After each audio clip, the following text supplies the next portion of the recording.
ఇక చేత కాకపోతే దిగిపోండి, ముఖ్యమంత్రిగా నాకు బాధ్యతలు అప్పగించండి, కాళేశ్వరం పునరుద్ధరణ చేసి చూపిస్తా. సీఎం రేవంత్ కు మాజీ మంత్రి హరీష్ రావు సవాల్. కాళేశ్వరంపై దుష్ప్రచారం వల్ల ఎలాంటి లాభం లేదని వ్యాఖ్య. రైతులకు అన్యాయం చేయొద్దని హితవు. కాళేశ్వరం ప్రాజెక్టుపై ముఖ్యమంత్రి రేవంత్ రెడ్డి మంత్రులు లేనిపోని ఆరోపణలు చేస్తున్నారని కాంగ్రెస్ పార్టీ బురద రాజకీయాలకు పాల్పడుతుందని బారాస సీనియర్ నేత మాజీ మంత్రి టి హరీష్ రావు విమర్శించారు. తెలంగాణ భవన్లో బుధవారం విలేకరుల సమావేశంలో ఆయన మాట్లాడారు. మాపై బురద చల్లే ప్రయత్నంలో రైతులకు అన్యాయం చేయకండి. కాళేశ్వరం ప్రాజెక్టు గురించి మీరెంత తక్కువ చేసి మాట్లాడినా అది ముమ్మాటికి తెలంగాణకు వరదాయిని సాగు నీరు ఇచ్చింది కాళేశ్వరం. ఆ ప్రాజెక్టు అందించిన ఫలాల గురించి చెప్పకుండా దుష్ప్రచారం చేయడం వల్ల ఎలాంటి లాభం లేదు. ఏం చేసిరు? అధికారులు ఇచ్చిన నివేదికల ప్రకారం చూస్తే 97,000 కోట్లు ఖర్చు పెట్టి నిర్మించిన కాళేశ్వరం ప్రాజెక్టు 94,000 ఎకరాలకి నీరు అందించిందట. ఏటా 180 టీఎంసీల నీరు మేము ఎత్తిపోస్తామని కాళేశ్వరం ప్రాజెక్టు నిర్మాణంలో కనుక మొదట్లో చెప్తే ఇప్పటి వరకు 5 సంవత్సరాల కాలం అది నిర్మాణించినప్పటి నుంచి, అది స్టార్ట్ అయినప్పటి నుంచి 280 టీఎంసీలు ఎత్తిపోయినట్టు అంతే 5 సంవత్సరాలలో. అంటే వాళ్ళు నిర్మించినప్పటి నుంచి. ఇక చెప్పు ఏం చెప్పమంటారు దాని ఘనత, ఏం చెప్పమంటారు దాని కీర్తి. ఎస్, నేను ఆ ప్రాంతానికి సంబంధించిన వ్యక్తినే. పోయి చూస్తే అర్థమవుతుంది మాకు ఎన్ని ఫర్టైల్ ల్యాండ్స్ కోల్పోయినా మేము. మా వాళ్ళు ఎంతమంది రోడ్డున పడ్డారు. మరి దాంతో ఉపయోగం ఉన్నదయ్యా అంటే మళ్ళీ ఏమన్నా గట్టిగా వర్షాలు కొట్టగానే బ్యాక్ వాటర్తో పొలాల చేనులు మొత్తం మునిగిపోతాయి. చెంబడు నీళ్లు కూడా తీసుకునే హక్కు లేదు మాకు. అక్కడ ఒక చెంబడు నీళ్లు కూడా ఎత్తిపోసే హక్కు లేదు, అవకాశం లేదు. పక్కనే అటు గోదావరి, ఇటు గ్రావిటీ కెనాల్ ఇవన్నీ తిరుగుతూనే ఉంటాయి, నీళ్లు పోతూనే ఉంటాయి. కానీ మాకు ఒక్క చుక్క నీరు కూడా వచ్చే అవకాశం లేదు. మళ్ళీ ఏం చేయాలి? మళ్ళీ గారే చెరువుల మీద ఆధారపడాలి, బోర్ల మీద ఆధారపడాలి.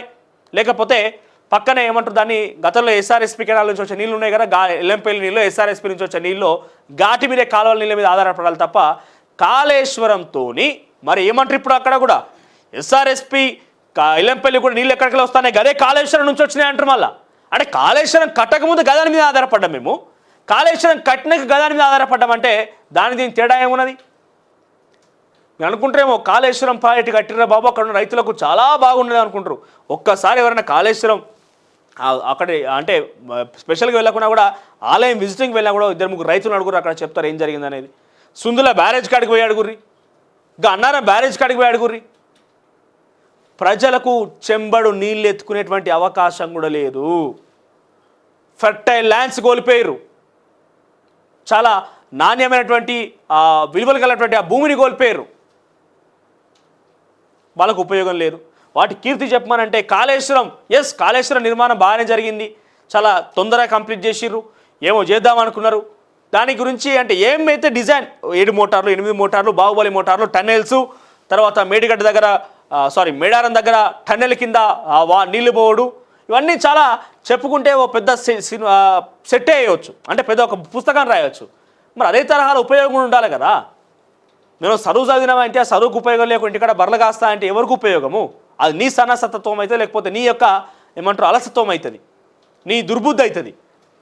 కాళేశ్వరం ప్రాజెక్టు అట్లనే పెద్ద చదువు చదివిర్రు, కానీ ఆఖరికి వస్తే బర్రెలు కాసే పనికే మళ్ళీ పోయినట్టున్నది కథ. ఏమైతే నీ చదువుకు తగ్గట్టుగా నువ్వు పనిచేయాలి కదా, ఆత్మస్థైర్యం నింపుకోవాలి కదా, బయటికి వచ్చి యుద్ధక్షేత్రంలో బరిలో ఉండాలి కదా.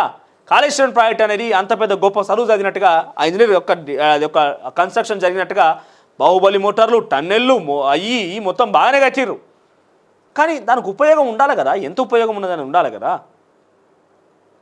నిర్బంధం కాళేశ్వరం దగ్గర ఆ ప్రాంతవాసిగా నేను చెప్తున్నా, కాళేశ్వరానికి సంబంధించి మాకు దగ్గర ఒక 2 కిలోమీటర్ల దూరంలో ఉంటుంది అంటే సుందుల బ్యారేజ్ అన్నీ కూడా. సో పోదామంటే పోలీస్ నిర్బంధం, పోనీయలు ఎప్పుడు కూడా. అక్కడ ఆ సొంత ప్రాంతం వాసులం అయ్యా మేము, మా పొలాలు చేనులు ఉన్నాయి అడిగి చూసుకొస్తామంటే పోలీస్ నిర్బంధాలు, పోనీయలే ఎప్పుడు కూడా. పంప్ హౌస్ దగ్గరగా జర చూసొస్తామయ్యా, మా వాళ్ళు వచ్చి పర్యాటకులు చూపించొస్తామంటే తీసుకపోనీయలే. ఏమంటే మొత్తం ఏమంటున్నా, పోలీసు ఒక్క పంప్ హౌస్ ఏరియా దగ్గర మొత్తం గేట్లు ఆ గోడలు ఏర్పాటు చేసుకొని 100 మంది పోలీసులు ఉంటారు పంప్ హౌస్ చుట్టూ. ఆ బ్యారేజ్ చుట్టూ 100 మంది పోలీసులు పోయి చూద్దామని చూసేవాళ్ళు వాళ్ళు కాదు. అంటే ఒక చుట్టూ పహార మధ్య ఇవన్నీ కూడా దాచేసారు. ఈ దొంగతనం మొత్తం దాచేసారు, బయటపడకుండా దాచేసారు. కాళేశ్వరం గురించి కేవలం నెగిటివే కాదు, పాజిటివ్ చెప్పాలంటున్నాను. ఏమంటున్నా, ఒప్పుకుంటున్నాం మేము, పాజిటివ్ ఉన్నది. ఏమున్నది? కాళేశ్వరం ప్రాజెక్టు 3 బ్యారేజ్ నిర్మాణం జరిగింది, రివర్స్ పంపింగ్ అనే ఒక కార్యక్రమానికి తెరదీసిర్రు, పంప్ హౌజులు బాహుబలి మోటార్లు పట్టుకొచ్చిర్రు, మేడారంల దగ్గర కొండను చీల్చి మరి టన్నెల్ ఏర్పాటు చేసిర్రు. ఇవన్నీ బాగానే ఉన్నాయి, చరిత్ర ఇట్లే ఉన్నది. కానీ ఉపయోగమే ఉన్నదా అంటే చెంబ నీళ్ళు కూడా ఉపయోగపడట్లేదు ఆ ప్రాంతాలకు చెప్తున్నాను నేను.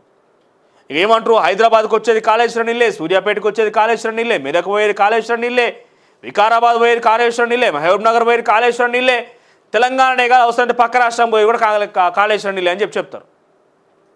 కానీ ఎత్తిపోసేది ఎంత అయ్యా 180 టీఎంసీలు అట. మరి అధికారికంగా ప్రభుత్వం ఇచ్చిన లెక్కలు 5 సంవత్సరాల వల్ల ఎత్తిపోసింది 180 టీఎంసీల నీళ్ళేనట మొత్తం.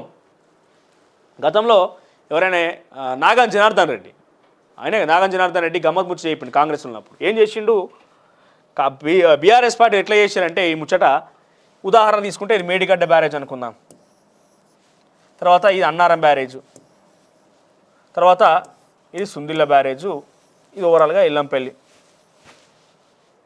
సో ఇక్కడ నుంచి ఒక టీఎంసీ తీసుకొని ఇందులో పోస్తే దీన్ని మళ్ళీ ఎక్కడ మేడిగడ్డ దగ్గర ఒక టీఎంసీ నీళ్ళు మనం డంప్ చేసి ఇక్కడ నుంచి అన్నారంలో పోస్తే ఇక్కడ ఎన్నైతే గదే ఒక టీఎంసీ. తర్వాత ఇక్కడ నుంచి మళ్ళీ ఈ ఒక టీఎంసీ ఇక్కడ ఉన్నది కదా, దీంట్లో నుంచి ఇక్కడ పోస్తే మళ్ళీ గది ఒకటే టీఎంసీ. అంటే ఓవరాల్ ఎంత ఎత్తు పోసినట్టు వీళ్ళు ఒక టీఎంసీనే మేడిగడ్డ నుంచి అన్నారంకి, అన్నారం నుంచి సుందిలకి ఇట్లా ఎత్తిపోసారు, సుందిల నుంచి ఎల్లంపల్లి గదే ఒక టీఎంసీ. కానీ బీఆర్ఎస్ పార్టీ ఏం చెప్పింది తెలుసా, 3 టీఎంసీలు ఎత్తిపోసినామని చెప్తున్నారు. ఆయన మంచి ఎక్స్ప్లెనేషన్, గ్లాసులో నీళ్లు తీసుకొని ఓ గ్లాస్ నుంచి ఇంకో గ్లాస్ ట్రాన్స్ఫర్ చేస్తే ఆఖరికి వస్తే ఏమైపోయింది, మొదటి గ్లాస్ కాలవుతుంది, ఇళ్ళకెళ్ళి ఇది గ్లాస్ అనుకుంటే ఇళ్ళకెళ్ళి పోయాంగానే ఇది కాలవుతుంది, ఒక టీఎంసీ పోసారు. మరి ఇళ్ళ నుంచి ఇళ్ళ పోయాంగానే ఇది కాలైపోతుంది, ఒక టీఎంసీ ఇళ్ళ పోసారు. ఇందులో నుంచి ఇక్కడ ఎల్లంపల్లి పోయాంగానే ఒక టీఎంసీ. అంటే చివరిగా ఎంత, ఒక టీఎంసీ మాత్రమే ట్రాన్స్ఫర్ అయింది. కానీ వాళ్ళు చెప్పింది ఏంది, 3 టీఎంసీలు అని చెప్పారు. ఎక్కడ ఇంకో ఇళ్ళ నుంచి ఇళ్ళకి మొత్తం కలిపితే 3 టీఎంసీలు ట్రాన్స్ఫర్ చేసినామని చెప్పారు. చివరిగా ఎల్లంపల్లికి ఎంత చేరింది, ఒక టీఎంసీ మాత్రమే చేరుతుంది. అట్లా కాళేశ్వరం ప్రాజెక్టుకి ఇప్పటివరకు అధికారికంగా ఇచ్చిన లెక్కల ప్రకారంగా మొన్న వార్తల్లో వచ్చింది 180 టీఎంసీలు మాత్రం ఎత్తిపోసిరట. సారీ, ఏటా 180 టీఎంసీలు అంటే వాళ్ళు ఎత్తిపోసింది ఇప్పటివరకు 280 టీఎంసీలేనట. మరి 5 సంవత్సరాల 180 టీఎంసీలు సంవత్సరానికి అనుకుంటే యావరేజ్గా ఒక 600 టీఎంసీలు ఎత్తాలి అటు ఇటుగా. సో ఇప్పటివరకు ఎత్తింది 280 టీఎంసీలేనట. మరి అది ఏం ఉపయోగం ఉన్నదా అంటే ప్రతి 280 టీఎంసీలనే తెలంగాణ రాష్ట్రం మొత్తం 5 సంవత్సరాల పాటుగా తాగింది. ఇక కాళేశ్వరం నీళ్లు ఏడ చూసినా కాళేశ్వరం అనే పదం ఉపయోగించుకొని రాజకీయం చేసినటువంటి బీఆర్ఎస్ పార్టీ కాళేశ్వరం అనే పదాన్ని మార్చిపోయింది. ఇక ఈడ ప్రస్తావిస్తలేదు కూడా. ఏమంటాడు, దమ్ముంటే మీకు అవకాశం ఇస్తామని రేవంత్ రెడ్డి చెప్పింది కదా, సరే నువ్వు పదవికి రాజీనామా చేసినాడు, ముఖ్యమంత్రిని చేయి, నేను మొత్తం చేస్తా అని చెప్పి హరీష్ రావు చెప్తున్నాడు. చెప్పకనే ఆయన మనసులో మాటను బయట పెడుతున్నాడు. ఎట్లా కూడా బీఆర్ఎస్ పార్టీలో ఎంత కష్టపడ్డా నాకు వచ్చే అవకాశం లేదు కాబట్టి మీరు తీసుకొని నాకు ముఖ్యమంత్రి పదవి దయచేసి నేను దాన్ని బాగు చేస్తా అంటున్నాడు.